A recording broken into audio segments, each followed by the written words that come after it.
خۆش هاتنەوە بۆ چاوی واشنگتن. دۆسەی ئێران لە واشنگتن گەرم و گوڕە. وەزیری دەرەوەی وڵاتە یەکگرتووەکانی ئەمریکا سیاسەتی وڵاتەکەی بەرامبەر بە ئێران ڕاگەیان کە وەک نەخشە ڕێگایەکی ئەمریکا لێک دەدرێتەوە بۆ هاوکاریکردن لەگەڵ تەواوی هاوپەیمانەکانیدا بۆ بەرەنگاربوونەوەی هەموو ئەو مەترسیانەی لە تارانەوە سەرچاوە دەگرن. سەرۆک ترامپ لەبەر هۆکارێکی سادە لەو ڕێکەوتنە کشایەوە، چونکە شکستی هێنا لەوەی متمانەیەک بێت بۆ پارێزراوی گەلی ئەمریکا لەو مەترسیانەی ڕێبەرانی کۆماری ئیسلامی ئێران هێناوێنەتە ئاراوە. چیدی دەرفەت نییە بۆ ئەوانەی داهاتی گشتی تاڵان دەکەن و سامانی خۆیانی پێکۆ دەکەنەوە. چیدی موشەگردنە ڕیاز و بەرزایەکانی گۆلان مای قبولکردن نییە. ئەو ڕێکەوتنە ناوەکیە جیهانی خستە مەترسیەوە بەهۆی کەم و کۆڕیە کوشندەکانیەوە. ئەم سیاسەتە نوێیە وەک دەگوترێت دەکرێت بە قۆناغێکی نوێی یەکلاکردنەوە لە نێوان واشنگتن و تاراندا ببینرێت. قۆناغێک بۆ بەرەنگاربوونەوەی ڕەفتار و جموجۆڵەکانی ئێرانیشە لە ناوچەکەدا. ئەمەش وەک دەگوترێت ئەگەر هاتبە و ڕێکەوتنە ناوچیەکە ترس و نیگەرانی وڵاتانی ناوچەکەی نێشتایە، ئەوە ئێستا ئەم قۆناغە نوێیە نەداهاتە ئاراوە. ئێران ڕێبازی خۆی لە ڕۆژهەڵاتی ناوەڕاستدا بەرەو پێش برد. هاوکاتی ڕێکەوتنە ناوەکیەکە قاسم سلێمانی بە پارەی وڵاتەکە یاری دەکات و کردوویەتە پارەیەکی خوێناوی. ئەو سامانەی لەلایەن ڕۆژئاواوە دەستیان کەوت هەوڵەکانی یارمەتی دەربوو بۆ هەموو بەرامەکانی. لە ڕووی استراتیژیەوە بەڕێوەبەرایەتی ئۆباما گرێوی لەسەر ئەوە کرد ئەو ڕێکەوتنە هانی ئێران دەدات ڕەفتارە شەرەنگیزەکانی ڕابگرێت و پابەندی یاسا و ڕێسا نێونەتەوەیەکان بێت. ئەو گرەوە دۆڕاو بوو و دەرهاوێژی زۆری بۆ خەڵکی ڕۆژهەڵاتی ناوەڕاست لێکەوتەوە. ئەمەش ئەڵبەت وەها لێک دەدرێتەوە کە ئەمریکا دەخوازێت ئێران بە هەموو سیاسەتەکانی خۆیدا بچێتەوە و تەواوی ڕەفتارەکانیشی بگۆڕێت. دکتۆر ئەف گرگۆری لە زانکۆی تەکساس A&M میوانی بەرنامەی ئەم هەفتەیی چاوی واشنگتنە. دکتۆر گرێک سەرەتا سوپاس بۆ ئامادەبوون و دەست بەجێ دەچمە پرسیاری یەکەمم. بەڕای تۆ ئەو 12 مەرجەی وەزیری دەرەوەی ئەمریکا بۆ ئێرانی داناون ئەوەندە کاریگەریان دەبێت ئێران بگەڕێنێتەوە سەرمێزی دانوستاندن؟ خۆشحاڵم لەم بەرنمەیەدا بەشدارم. هێشتا زووە بگوترێت ئەم فشارە نوێی ئەمریکا نەک هەر کشانەوەیە لە ڕێکەوتنە ناوچەکە، بەڵکو زیادکردنی سزاکانیش لەسەر ئێران و هەروەهاش فشارخستنە سەر وڵاتانی تریش تا کارداری لەگەڵ ئێراندا نەکەن. بەس بێت بۆ گەڕانەوەی ئێران بۆ سەر مێزی دانوستاندن.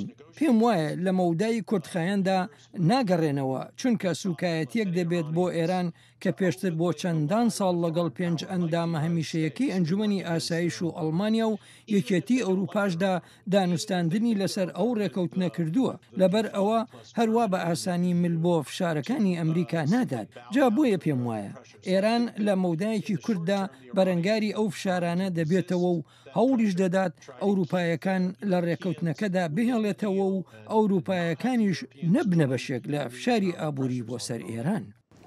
بۆ پشتیوانیکردن بۆ ئەم سیاسەتە نوێی وڵاتە یەکگرتووەکانی ئەمریکا کامیان بەلای جەنابتەوە گرنگە؟ پشتیوانی وڵاتانی عەرەبی کەندا و لە کەنداوی فارسدا یاخود پشتیوانی ئەوروپاییەکان؟ پێم وایە لە ڕوانگەی فشاری ئابووریەوە پشتیوانی ئەوروپایەکان گرنگترە. ڕەهەندی ئابووری بە ئاستێکی کەم لە کەنداودا کاریگەری هەیە، چونکە بەشێکی زۆری قاچاقچێتیە. ئێرانیەکان زیاتر بایەخیان بۆ بازاری ئەوروپا هەیە، دەیانەوێت دەستیان بە بازاری ئەوروپا ڕابگات، نەوتەکەیان بفرۆشن، کەرەستە و کەلوپەلەکانیان لە بازاری ئەوروپادا بفرۆشن، دەیانەوێت شت لە ئەوروپا بکڕن و هەروەهاش دەخوازن دەستیان ڕابگات بە بازاری دارایی ئەوروپادا. زۆر جارێمە گوێمان لە کاربەدەستانی ئێرانیە بێ بە تایبەتی لە پاش ڕاگەیاندنی ئەم سیاسەتە نوێیانەوە ئاماژە بەوە دەکەن کە هیچ کاریگەریەکی نابێ و هەوڵەکانی خۆیان لەگەڵ ئەوروپادا هەن و داوا لە ئەوروپاییەکانی ژەکەن کە بەردەوام بەتەنگ ئەوە بن ڕێکەوتنە ناوچیەکە دەرباسکەن. بەڕای تۆ دەربازە بێ؟ پێم وایە دەرباز دەبێت ئەگەر ئەوروپایەکان خواستیان هەبێت بۆ بەردەوامیدان بە بازرگانی لەگەڵ ئێرانەکاندا و ملکەچی فشارەکانی ئەمریکا بۆ بایکۆتکردنی ئابووری ئێران نەبن ئەوە ئیتر ئێرانەکان هەموو بەرژەوەندیەکانیان دەبێت لە پاراستنی ڕێکەوتنەکە و پارێزگاریکردنی ژێرخانە ناوکیەکەیان. ئەتوانی زانیاری زیاترم لەسەر ئەمە بدەیتە؟ پێم وایە ئێرانەکان لەم ڕێکەوتنەدا دەیانەوێت دەستیان ڕابگاتە بازاڕەدارایەکانی جیهان و ئابووری جیهانیش بەگشتی تا نەوت و گازی خۆیان بفرۆشن بۆ کڕینی پێداویستەکانیشیان، هەروەها بۆ وەرگرتنی قەرز و بەکارهێنانی لە بازاری دارایی جیهان. لە کاتێکدا وڵاتە یەکگرتووەکانی ئەمریکا لە ساڵی 1970ەوە هیچ هاوبەشیەکی ئابووریانەی نییە لەگەڵ ئێراندا، بەڵام ئەوروپایەکان هەیان بووە. لەبەر ئەوە پێم وانییە ئەم سزا تاگلایانی ئەمریکا کاریگەریەکی ئەو تۆ بکاتە سەر ئێران. یانی ئەگەر وڵاتانی تر بەشدار نەبن لەگەڵیدا، لێرەشدا وڵاتانی ئەوروپا وڵاتە سەرێکەکانن. رووسیا و چین نایەنە ژێرباری ئەو سزایەنە بۆ سەر ئێران، لەبەر ئەوە ئەوروپا سەرەکیە. ئەی وڵاتێکی وەکو عەرەبستانی سعودیە بەڕای تۆ لە دوو ڕەهەندەوە ئەمێ باسی ئەوم بۆ بکەی یەکێکیان کاریگەری ئەم سیاسەتە نوێی ئەمریکا بەسەر عەرەبستانی سعودیەوە ئەو حساباتانی سعودیەکان کردبوویان تێکی نادا، دووهەمیشیان لە ڕەهەندی کاریگەری ئێران لەسەر عەرەبستانی سعودیە لە پاش ئەم سیاسەتە نوێیانەوە.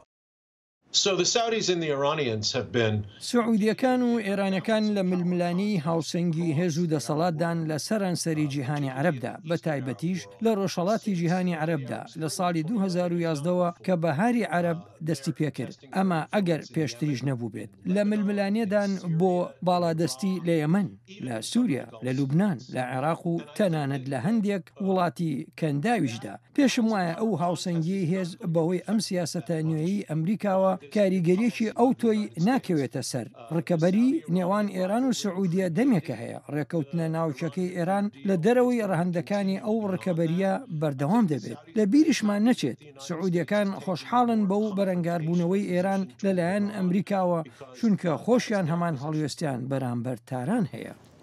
چی دەتوانێت بکە؟ ینی ئەمە بانگەشەی شەڕە ئیسرائیل لێرەدا چ جۆرە ڕۆڵێکی دەبێ، وڵاتانی تری ئیسلامی چ جۆرە ڕۆڵێکیان دەبێ؟ ئیسرائیلەکانیش هانی ئەمریکایان دەدا تا ڕێوشوێنی قورستر بەرامبەر ئێران بگرێتە بەر. ئەمەش دەگەڕێتەوە بۆ ئەو ڕۆژانەی بنجەمین نەتەنیاهۆ لێرە لە ناو ئەمریکادا هەڵمەتی دەکرد دژی بەشداری سەرۆک ئۆباما لە ڕێکەوتنە ناوچەکەدا. تەنانەت پشێویش کەوتە نێوان نەتەنیاهۆ و ئۆباما. ئێستا کە ترامپ لە کۆشکی سپیە، ئەمریکا و ئیسرائیل لەسەر یەک ڕێبازن بەرامبەر بە ئێران. جا پرسیارەکە لێرەدا ئەوەیە، ئایا وڵاتە یەکگرتووەکانی ئەمریکا چۆن فشار دەخاتە سەر ئێران؟ هەنگاوی یەکەم بێگومان لە ڕێی ئابووریەوەیە. بڕوایەک هەیە لە ناو بەڕێوەبەرایەتەکەی ترامپدا کە ئابووری ئێران لاوازە و ئەگەر بێت و فشاری ئابووری بخرێتە سەر ئێران، ئەوە دەشێت شۆڕشێکی سیاسی لە ناوخۆی ئێراندا دروست ببێت و بش بێتە مەترسی بۆ سەر ڕژێمی ئێران. ئەمە بەبێ هیچ گومانێک بیرکردنەوەی واشنگتنە لە ئێستادا. هەنگاوی دواتریش بەرەنگاربوونەوەی لەشکریانەیە و پێم وانییە ئەمریکا بیر لەو هەنگاوە بکاتەوە لەگەڵ ئێراندا. بەڵام ئەگەر ئێرانەکان خۆیان لە ڕێکەوتنە ناوچەکە بکشێنەوە و دەست بکەنەوە بە دانانەوەی سنتەرفیوج و دەست بکەنەوە بە پیتاندنەوەی یۆرانیۆم بەو شێوەی پێشتر دایان کرد و وەک دەگوترێت ئێستا ڕاگیراوە، لەو کاتەدا دەرفەتی بەرەنگاربوونەوەی لەشکری لەگەڵ ئەمریکادا و هەروەهاش بەکارهێنانی هێزی لەشکری لەلایەن ئیسرائیلەوە زیاتر دەبێت.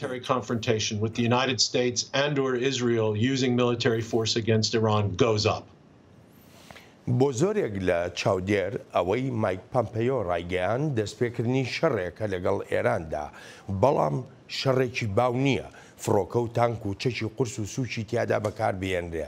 تەنها چەکێک شەڕەکەی پێدەکرێ چەکی گەمارۆ و سزا ئابووریەکانە.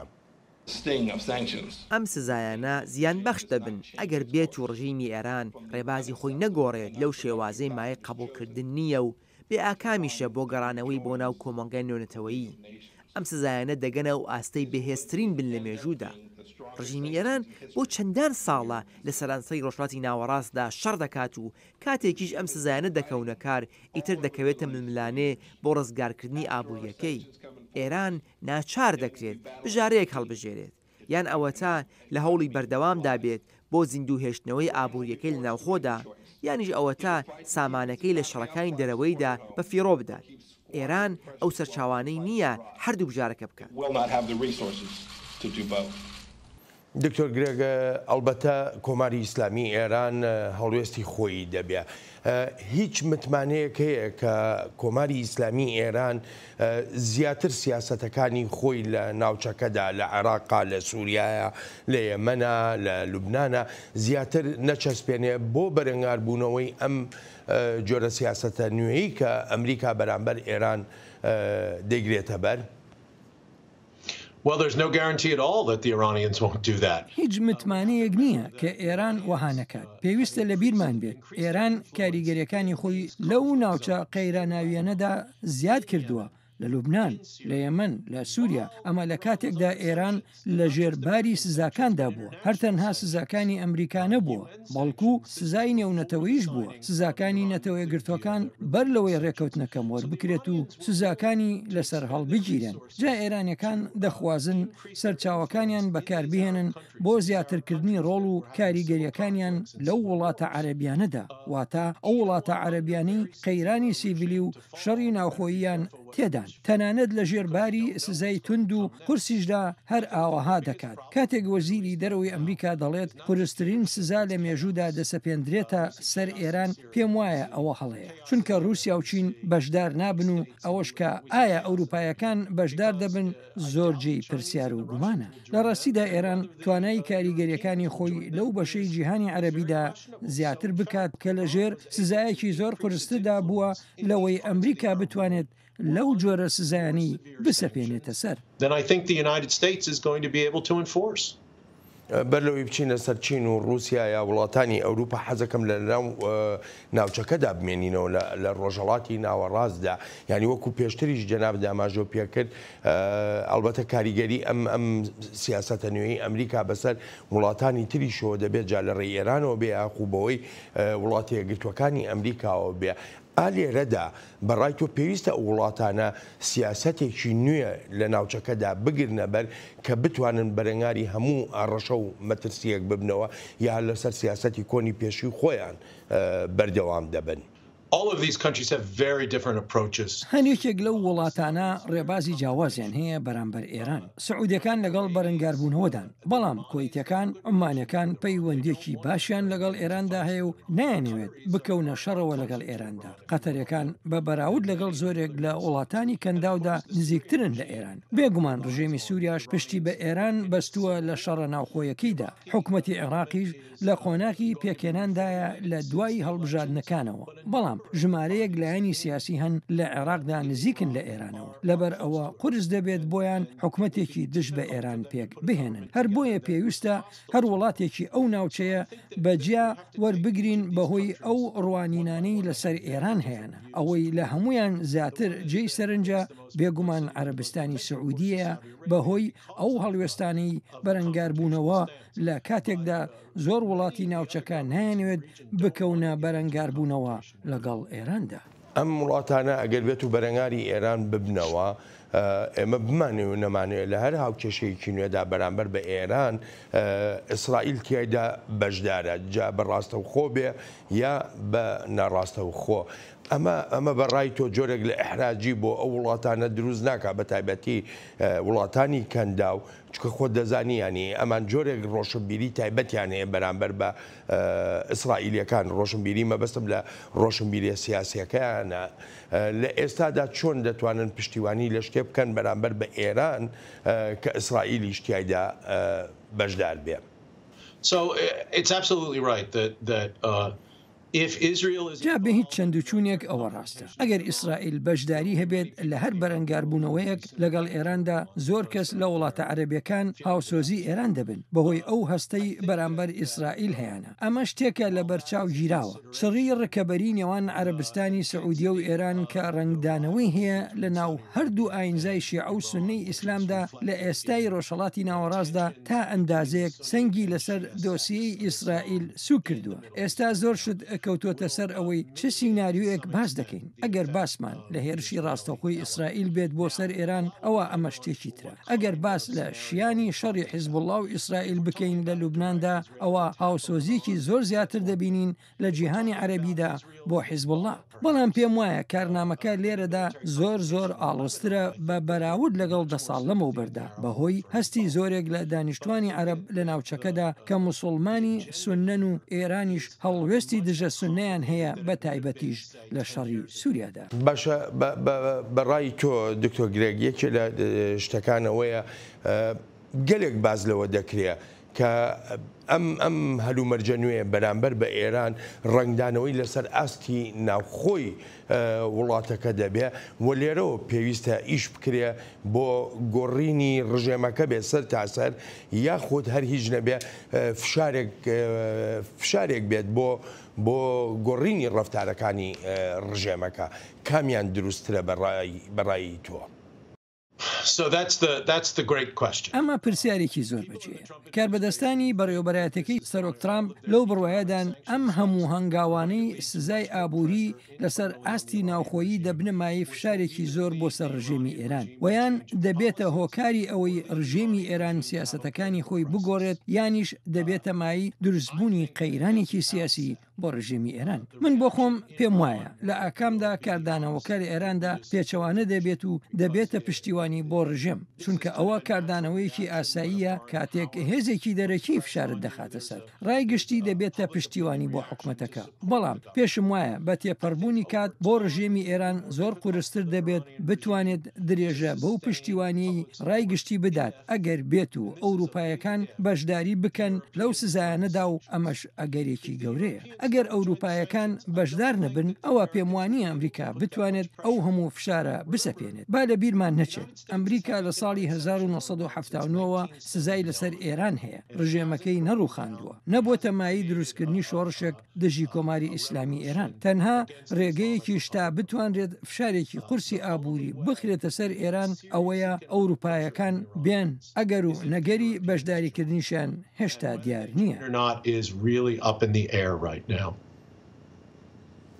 بەڵام دکتۆر گرێگ ئەوروپیەکان بە تایبەتی بەریتانیا، فەڕەنسا، ئەڵمانیا لە ئێستادا پرۆژەیەک ئامادە دەکەن تا ئێران لە ڕێکەوتنە ناوچەکەدا بێڵنەوە.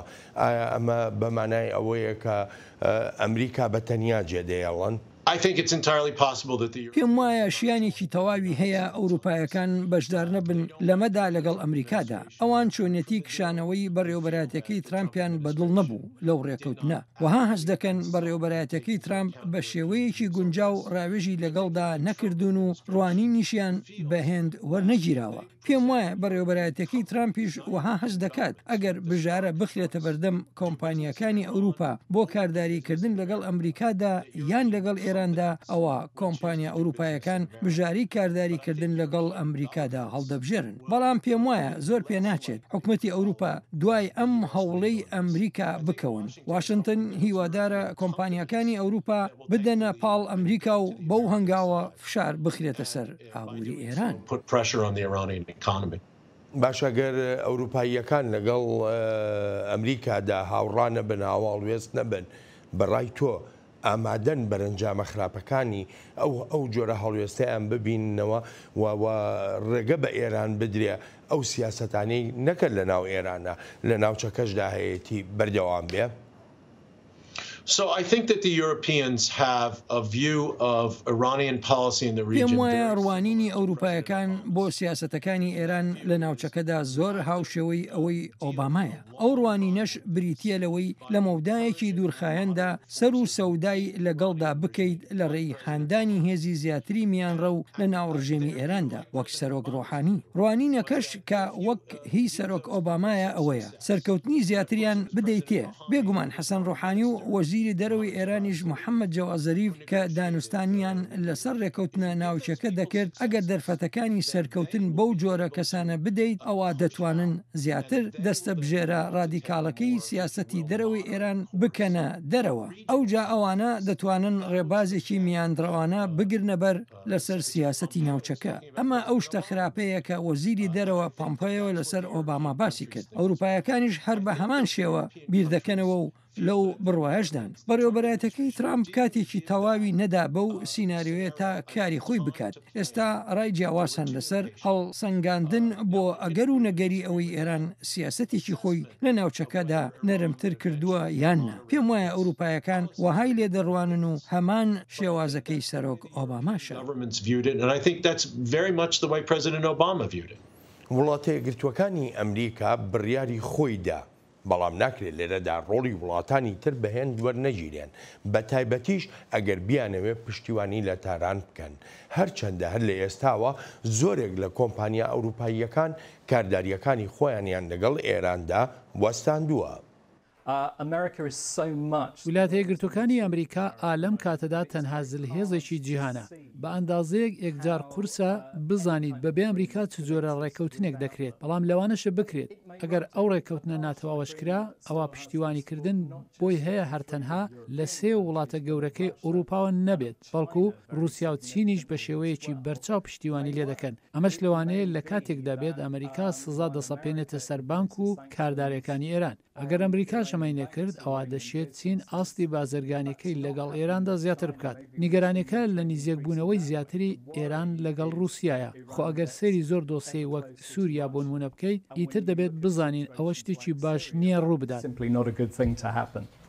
یەکێ لە پرسیارەکانەوەیە ئەنی ئایا پێویستە ئەمریکان نیگەران بێ لەوەی کە ئێران لە رووسیا نزیک دەبێتەوە یا رووسیا دەیەوێت زیاتر لە ئێران نزیک ببێتەوە ئایا مەجێی نیگەرانیەکی زۆرە بۆ ئەمریکا و بۆ ئایندەی ناوچەکەش؟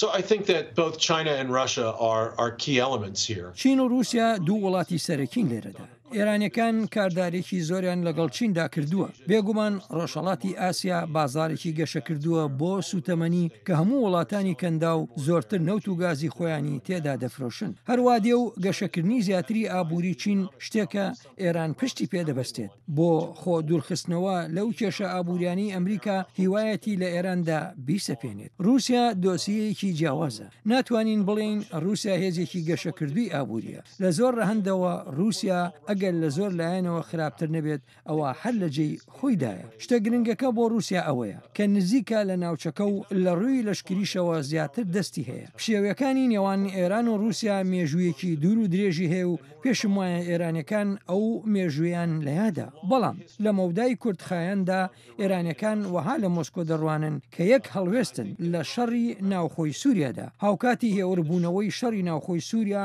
لەوانەیە رووسیا و ئێران ببینین ڕوانینی جیاوازیان هەبێت لەسەر ئەوەی ڕژێمەکەی بەشار ئەسەد چۆن خۆی بگرێتەوە بەڵام هەر هیچ نەبێت بۆ ئێستا رووسیا و ئێران هاو هەڵوێستن لەسەر سووریا هەر لەبەرەوەیە ئەگەر تاران بێت و ڕوبەڕووی ئەم ئەفشاری ئەمریکا ببێتەوە ئەوە بێگومان بۆ پشتیوانی ڕوو دەکەیتە رووسیا و چین. You of course are going to look to both Russia and China for support. ئەی بۆ تورکیا چۆن؟ بۆ خۆ دەزانی ئێستا تورکیا و رووسیاژ نزیکن لە یەک تورکیا دەتوانێت یارمەتی دەری ئەمریکا بێ یاخو ئەویش هاوهەڵوێستی رووسیا بێت وەکو بەرەیەک کە تەماشا بکرێ بەرەی رووسیا تورکیا ئێران.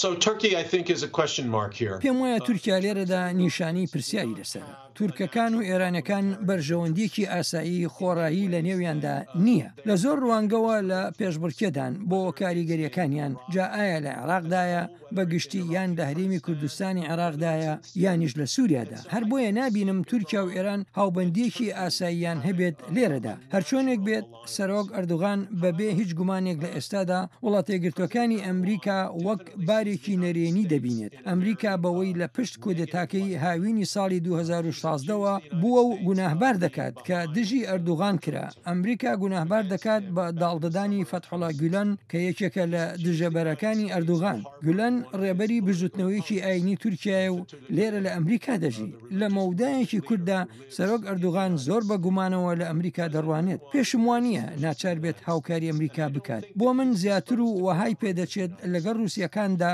سەر و سەودا بکات وەک هەوڵێک بۆ سەقامگیری لە سووریادا و هەوڵدانیش بۆ ڕێگرتن لە ئۆتۆنۆمیەکی زیاتر بۆ کورد کە ئێستا بە کێشەیەکی سەرەکی ناوخۆیی دەبینێت بۆ خۆی. ئەی ئەمانە هەمووی ئەمەی کە جەنابەت هەمووی باسەکردن ئەمانە جێی نیگەرانیەکی زۆر نییە لەلایەن ئەندامێکی ناتۆەوە بەرامبەر بە هێزێکی گەورەی وەکو وڵاتە یەکگرتووەکانی ئەمریکا.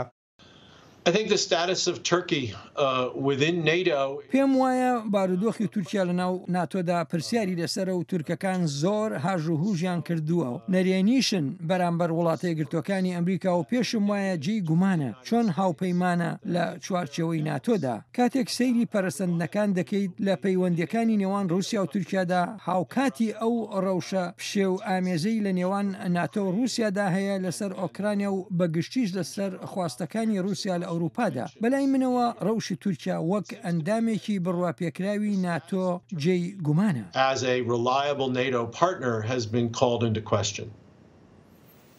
دکتۆر گرێگ لە وڵاتانی ناوچەکە و لە سیاسەتی ئەمریکاوە بگەڕێنەوە بۆ ناو خودی ئێران خۆی. ئێمە باسی ئەومان کرد کە پێویستە یاخود وها سیر دەکرێت کۆمەڵانی خەڵکی ئێران گەلانی ئێران لە ناوە بڕێک بجوڵێن لە ناوە خۆپشاندان دروست بکرێ لە کاتێکا کە ئەم سزا و سیاسەتە نوێیانە دەسەپێنرێ بەسەر ئێرانە وەکو هەوڵێک بۆ گۆڕینی ڕژەمەکەی ئێران. پێ وایە ئێرانیەکان ئۆپۆزیسیۆنێکی وەها بەهێزیان هەبێ کە بتوانن ڕێبەرایەتی هەنگاوێکی لەو شێوەیە بکەن.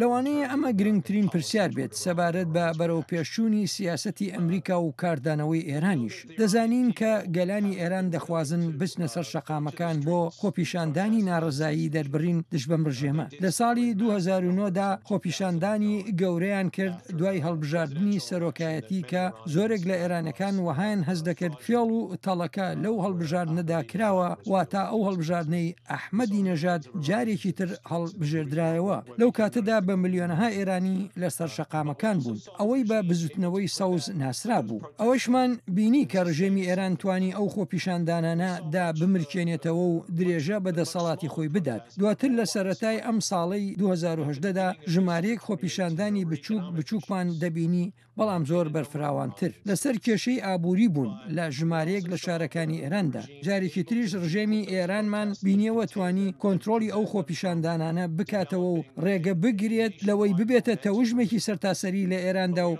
کێشە بۆ ڕژێم دروست بکات. پێویستەدان بەوە دابنین کە بێزاری و ناڕزاییەکی زۆر لە ئێراندا هەیە بەرامبەر چۆنیەتی کارکردنی حکومەتی وڵاتەکە. بەڵام پێویستە دانیش بەوەش دابنین کە ڕژێمی ئێرانیش لە بەرامبەر ئەو هەموو ناڕزایەتیەدا خۆی پاراستووە. ئەوەی سیاسەتی ئەمریکا کردوەتی دووشتە. یەکەمیان فشاری زیاتری ئابووریە و پێویستە بزانین پەرەسەندنەکانی دوای ئەمە چی دەبن. ینی ئەوەی ئایا ئەمریکا دەتوانێت سەرکەوتوانە ئەو فشارە زیاتر بکات ئەمە پرسیارێکە. ئەوەی تریشیان بواری نەتەوەیی ئێرانیە. چونکە بە سادەیی ئێستا ئەمە دۆسەی گەلی ئێران نییە خۆپیشاندان بکەن دژی ڕەوشی ئابووری و سیاسی وڵاتەکەیان. ئەمە دۆسیەی هاوبەندیکردنی گەلانی ئێرانە لەگەڵ هێزی دەرەکیدا واتە وڵاتی یەکگرتووەکانی ئەمریکا. هەر بۆیە لێرەدا دۆسیەی نەتەوەپەرستانی ئێران دێتە ئاراوە و زۆریش پێ ناچێت دژی حکومەتەکەیان بوەستنەوە ئەگەر شتێکی وەهاش بکەن ئەوە بە هاوپەیمانی هێزی دەرەکی ناو دێر دەکرێن.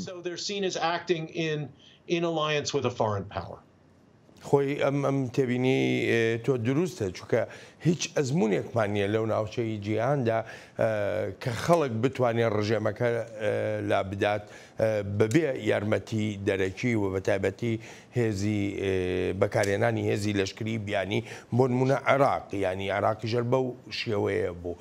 لێرەدا چی لەسەر وڵاتە یەکگرتووەکانی ئەمریکا پێویستە؟ Well, help the Iranians is the question. بەڵێ یارمەتیدانی ئێرانەکان پرسیارەکەیە. خەڵکێکی زۆر لە واشنگتن هەن پێیان وایە بە لاوازکردنی ڕژێمەکە یارمەتی گەلانی ئێران دەدەن وەک وەزیری دەرەوە پۆمپەیۆ وتی لەو ڕاگەیاندنەی سەرەتای بەرنامەکە. بەڵام پێم وایە هەڵسەنگاندنەکە هەڵەیەکی تێدایە لەسەر گرنگی نەتەوە پەرستی لە ئێراندا. ئێرانەکان مێژوویەکی دوور و درێژیان هەیە لەگەڵ ئەمریکادا. دەستێوەردانی ئەمریکایان لەبیرە لە ساڵی 1953 دا بۆ ڕووخاندنی حکومەتەکەی مصدق و گێڕانەوەی شا بۆ دەسەڵات یان گێڕانەوەی سیستمی شاهنشایی بۆ دەسەڵات لە ئێراندا. ئەمە شتێکی بەرچاوە لە مێژووی ئێرانەکاندا و بەشێکیشە لە بڕوای ئێرانەکان. هەر بۆیە قورس دەبێت بۆ زۆرێک لە ئێرانەکان تا بە ئاشکرایی دەست بخەنە دەستی هێزێکی بیانی وەک ئەمریکاوە و کار دژی حکومەتی خۆیان بکەن. تەنانەت ئەگەر حکومەتەکەی خۆشیان خۆش نوێت. تەنانەت ئەگەر بشزانن حکومەتەکەیان هیچ کارێکی باشیش ناکات لە هەردوو ڕووی سیاسی و ئابوووریەوە. بۆ من پێدەچێت ئەمریکا بە دڵنیاییەکی زیاد لە پێویستەوە چوو بێتە ناو ئەم دۆسیەوە. ئەگەر هاتوو ئەمان دەکەمە دوا پرسیار و وەکو گریمانەیەک تەماشایکەین ئەگەر هاتوو ئەو گۆڕانکاریە کە چاوەڕوان دەکرێت لە ئێراندا ڕوویدا. چۆن دەتوانرێت ئێران وەکو وڵاتێکی سەقامگیر بمێنێتەوە نەبێتە عێراقی پاش 2003. ئەوە کێشەیەکی گەورەیە. ئەگەر هیوا بۆ کەوتنی ڕژێمێک بخوازیت ئەوە پێویستە وریا بیت لەو هیوایەدا چونکە نازانیت دواتر چی دێتە پێش. پێم وایە گەورەترین کێشە لە ڕۆژهەڵاتی ناوەڕاستدا لە ئێستادا دیکتاتۆریەت نییە بەڵکو ئاژاو و پشێویە. پشێوی و ئاژاوە لە سووریا دەبینین و بە هەمان شێوەش لە یەمەن لە لیبیاش ئاژاو و پشێوی هەن. لە لوبنان و عێراق دەوڵەتی لاواز دەبینین. ئەمانە دەرفەت بۆ ڕێکخراوە تێرۆریستەکانی وەک دەوڵەتی ئیسلامی دەرەخسێنێت تا خۆیان دروست بکەن. لە ئێران چی ڕوودەدات ئەگەر حکومەتەکەی ڕووخا؟ بە دڵنیاییەوە بەڕێوەبەرایەتەکەی ترامپ لە مەودای کوردخایەندا وەک شتێکی ئەرێنی دەیبینێت. بەڵام ئەی دواتر ئەمە پرسیارە گەورەکەیە. من پێم وانییە حکومەتی ئێران دەڕوخێت. ئەمە ئەو حکومەتەیە بە شەڕەکاندا تێپەڕیوە و ماوەتەوە. لەوانە شەڕی عێراق و ئێران حکومەتێکە سزاکانی ئەمریکا و سزانێ و نەتەوەیەکانیشی تێپەڕاندووە و ماوەتەوە. بەڵام شیانی گۆڕانکاری هەیە لە ئێراندا و ئەو گۆڕانکاریەش قۆناغ بە قۆناغ دەبێت واتە بەو شێوەیە نابێت کە کاربەدەستانی بەڕێوەبەرایەتەکەی ترامپ دەخوازن بیبینن. بەڵێ شیانی گۆڕانکاری هەیە لە ئێراندا. ڕابەری ئێرانی عەلی خامەنەئی بە تەمەنە خۆ بۆ هەتایە ناژی. جا گرنگە بزانین چی ڕوودەدات کاتێک ڕابەری نوێ دیاری دەکرێت. بەڵێ دکتۆر گرێگ زۆر سپاسە دەکەم بۆ بەشداریت لە چاوی واشنگتنی ئەم هەفتەیەدا سپاس و پێزانینم. تا چاوێکی تری واشنگتن ڕێز و خۆشەویستی بەڵێن ساڵح پەسەند بفەرموو.